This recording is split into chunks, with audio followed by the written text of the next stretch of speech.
Good morning, all of you. Welcome to the channel Goal E-Learning. How are you all? I hope you all must be fit and fine. My dear friends, in this video series, we are discussing the root method technique to learn English vocabulary.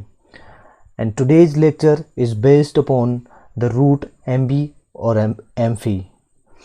MB और amphi root का meaning होता है both यानी कि दोनों, या on both sides यानी कि दोनों तरफ, और सराउंडिंग यानी कि चारों तरफ.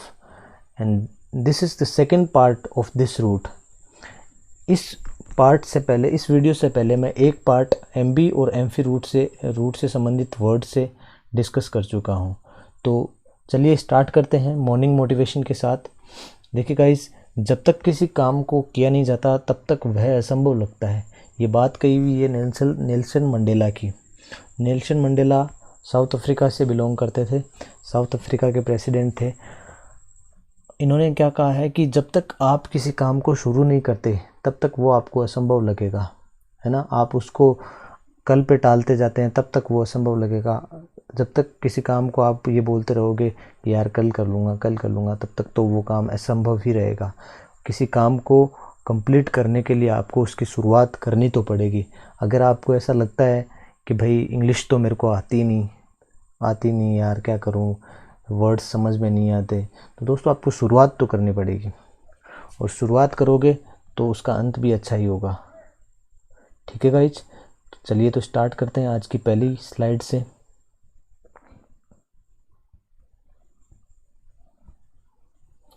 फर्स्ट वर्ड है अपने पास एम्फीबियन. पहला वर्ड क्या लिखा हुआ है? एम्फीबियन. एम्फीबियन के अंदर जो रूट है, पहला रूट, दो रूट है इसके अंदर, एक एम्फी और दूसरा बायो. एम्फी रूट का मतलब आपको ऑलरेडी बताया क्या होता है, बोथ. और बायो रूट पहली क्लास, जब पहला जो वीडियो आया था उसी के अंदर आपको बताया गया था कि बायो का मतलब किससे होता है, लाइफ से होता है ना. आपको मैंने बताया था कि एबायोसिस क्या होती है, जो जिसके अंदर लाइफ नहीं होती, जो निर्जीव होते हैं उनको एबायोसिस बोला जाता है. तो एम्फीबियन के अंदर दो रूट नज़र आ रहे हैं आपको, एक एम्फी और दूसरा बायो. एम्फी का मतलब बोथ और बायो का मतलब लाइफ, यानी कि any animal that can live both on land and water, यानी कि जिसकी लाइफ लैंड यानी कि ज़मीन और वाटर यानी कि पानी दोनों में जो जीवित रह सकता है उसको आप क्या बोलते हो, एम्फीबियन बोलते हो. ऐसे जानवर जो ज़मीन पर भी जीवित रह सकते हैं और पानी में भी जीवित रह सकते हैं, उनको क्या बोलते हैं, एम्फीबियन यानी कि उभयचर. हिंदी में क्या बोला जाता है, उभयचर. ठीक है. नेक्स्ट वर्ड अपने पास एम्फी थिएटर. क्या लिखा हुआ है, एम्फी थिएटर. और एम्फी थिएटर के अंदर जो पहला रूट है उसका मतलब क्या है, एम्फी का मतलब यहाँ लेना आपको ऑन बोथ साइड्स से, ऑन बोथ साइड्स. और थिएटर वर्ड इसके अंदर है ही, यानी कि अ राउंड बिल्डिंग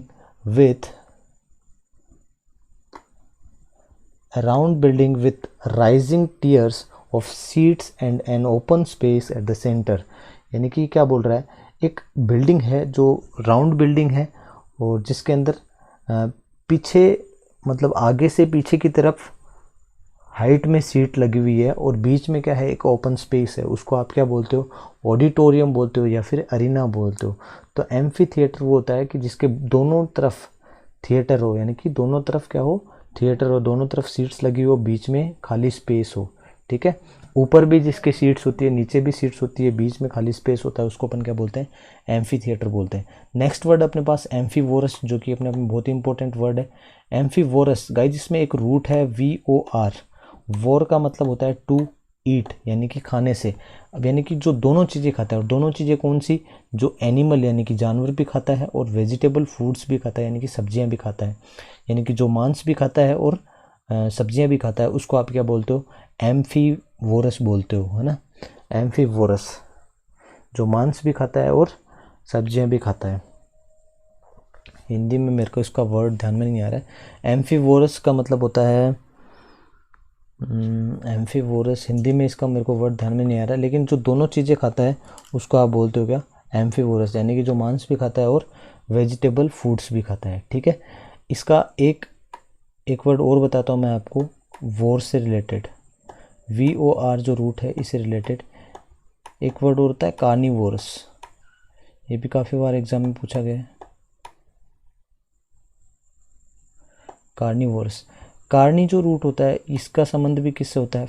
इसका संबंध होता है फ्लैश। कार्नी रूट का मतलब होता है FLESH, फ्लैश यानी कि मांस। ठीक है, कार्नी रूट का मतलब किससे होता है? मांस से होता है। यानी कि कार्निवोरस वो लोग होते हैं जो मांस खाते हैं। वो जानवर भी हो सकता है और इंसान भी होता है। कार्निवोरस एनिमल्स जो मांस खाते हैं, जो शिकार करते हैं, शिकार करके उनका मांस खाते हैं, उसको कार्निवोरस बोला जाता है।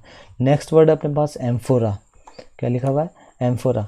एम्फोरा वर्ड के अंदर जो रूट है एम्फी रूट है, जिसका मतलब किससे होता है? ऑन बोथ साइड से। और फोर का मतलब क्या होता है? टू कैरी से, यानी कि एक ऐसी चीज़ जिसको दोनों तरफ से कैरी किया जा सकता है। और एम्फोरा बोला जाता है, एक्चुअल में इसके लिए हिंदी का वर्ड होता है सुराही। सुराही आपने सुना होगा।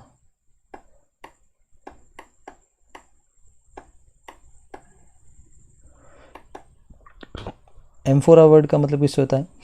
On a jar with two handles on both sides to carry liquid, यानी कि एक ऐसा जार जिसके दोनों तरफ हैंडल लगे हुए हैं और जिसके अंदर पानी डाल के ले जाया जाता है, उसको अपन बोलते हैं एम्फोरा। हिंदी में बोला जाता है सुराही। ठीक है, चलिए नेक्स्ट स्लाइड पर चलते हैं। नेक्स्ट वर्ड अपने पास डिसएम्बिगेट। क्या लिखा हुआ है? डिसएम्बिगेट। डिसएम्बिगेट का मतलब क्या होता है? डिस का मतलब अवे और एम्बी का मतलब बोथ, और एट इसको क्या बना रहा है? वर्ब बना रहा है। तो एक वर्ड मैंने कल डिस्कस किया था, एम्बिगस। AMBIGUOUS।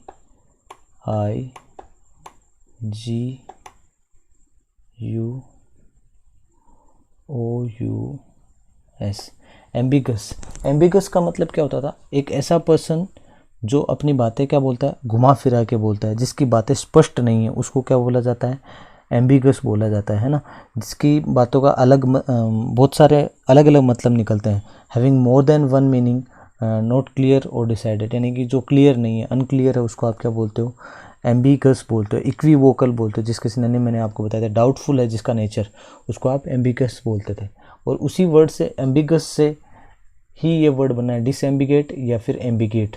एम्बिगेट का एंटोनिम है डिसएम्बिगेट और डिसएम्बिगेट का एंटोनिम है एम्बिगेट। अब एम्बिगेट करना क्या होता है? एम्बिगेट तो होती है कि किसी चीज़ को अस्पष्ट करना, है ना। एम्बिगेट है यानी कि एम्बिगस का मतलब क्या होता है? अस्पष्ट, और एम्बिगेट का मतलब किसी चीज़ को अस्पष्ट करना है। और डिसएम्बिगेट का मतलब जो चीज़ अस्पष्ट थी उसको स्पष्ट करना। ये क्या हो जाएगा? डिसएम्बिगेट हो जाएगा, है ना। डिसएम्बिगेट का मतलब क्या होता है? To remove the uncertainty of meaning from something, यानी कि किसी भी मीनिंग के अंदर जो अनिश्चितता है, जिसके अंदर वो अस्पष्टता है, उसको दूर करना, उसको आप क्या बोलते हो? डिसएम्बिगेट करना बोलते हो। कि रिमूव करना यानी कि सुधार करना। अस्पष्टता के अंदर सुधार करना को अपन क्या बोलते हैं? डिसएम्बिगेट बोलते हैं। और एम्बिगेट करना यानी कि किसी चीज़ को बिगाड़ना या फिर अस्पष्ट करना, उसको आप क्या बोलते हो? एम्बिगेट बोलते हो। ध्यान रखना, बहुत इंपॉर्टेंट वर्ड है एम्बिगस, उसी से बना है एम्बिगेट। एम्बिगस अपने आप में एक एडजेक्टिव है जो किसी पर्सन की क्वालिटी बताएगा, और एम्बिगेट अपने आप में एक वर्ब है जो कि एक एक्शन बताएगा। किसी चीज़ को सुधारना को बोलते हो आप डिसएम्बिगेट, उसकी अस्पष्टता को दूर करना को बोलते हो डिसएम्बिगेट, और अस्पष्ट करना उसको बोलते हो एम्बिगेट। ठीक है, इसी से रिलेटेड नेक्स्ट वर्ड अपने पास एम्बिगिटी। एम्बिगिटी का मतलब ये अपने आप में एक नाउन है, the quality of uncertainty in meaning, multiple meanings. Ambiguous से ही ये सारे वर्ड बने। एम्बिगिटी का मतलब होता है कि अनसर्टेनिटी की जो क्वालिटी होती है किसी चीज़ के अर्थ के अंदर, जो किसी चीज़ का अर्थ है उसके अंदर जो अस्पष्टता होती है, उसको अपन एम्बिगिटी बोलते हैं, है नहीं। यानी कि किसी चीज़ का मल्टीपल मीनिंग्स जो निकलते हैं उसको क्या बोला जाता है? एम्बिगिटी बोला जाता है। अब ये एम्बिगस यानी कि अस्पष्टता से रिलेटेड आपके पास 3-4 वर्ड हैं, और ये सिर्फ पार्ट्स ऑफ स्पीच बदल रहे हैं बस, और कुछ नहीं हो रहा। और किस वजह से बदल रहे हैं? उनके जो सफिक्स है वो चेंज हो रहे हैं। जैसे ये वर्ड था एम्बिगस, इसके अंदर इसके अंदर जो सफिक्स लगा है OUS, जो इसको क्या बना रहा है? एडजेक्टिव बना रहा है। अब ये किसी पर्सन की क्या बताएगा? क्वालिटी बताएगा। इसके अंदर अपन सेंटेंस में कैसे यूज़ करेंगे, he is an ambiguous type of personality, ठीक है। अब एम्बिगस यहाँ पर क्या हो गया, एडजेक्टिव हो गया। अगर अपन डिसएम्बिगेट की बात करें तो ये अपने आप में एक वर्ब है, और वर्ब बना कौन रहा है इसे, ये जो एट सफिक्स लगा हुआ है ये इसको वर्ब बना रहा है। यहाँ पर ITY जो सफिक्स लगा हुआ है ये इसको नाउन बना रहा है।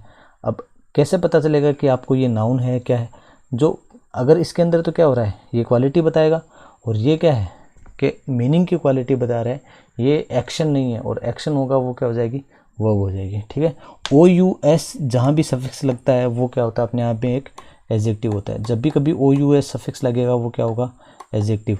ITY सफिक्स लगेगा वो क्या होगा, नाउन। ये चीज़ें ध्यान रखना, जब आप ग्रामर पढ़ोगे तो आपके ये बहुत काम में आएंगी। पार्ट्स ऑफ स्पीच पहचानना ही एरर पहचानना होता है।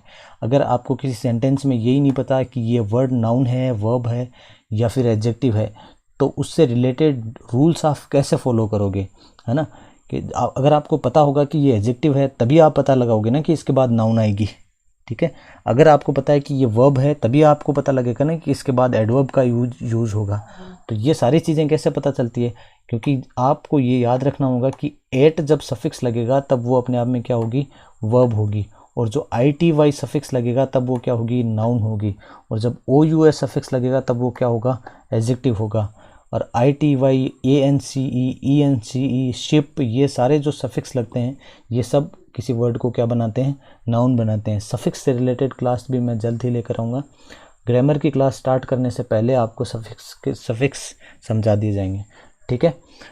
सो यहाँ अपना वीडियो एंड होता है, और ये आपके लिए होमवर्क है। एम्बीडेक्स्ट्रस, वैग, ड्यूबियस, इक्विवोकल, एम्बीवर्ट, ये सारे वर्ड्स पिछले वीडियो में डिस्कस करवाए गए हैं।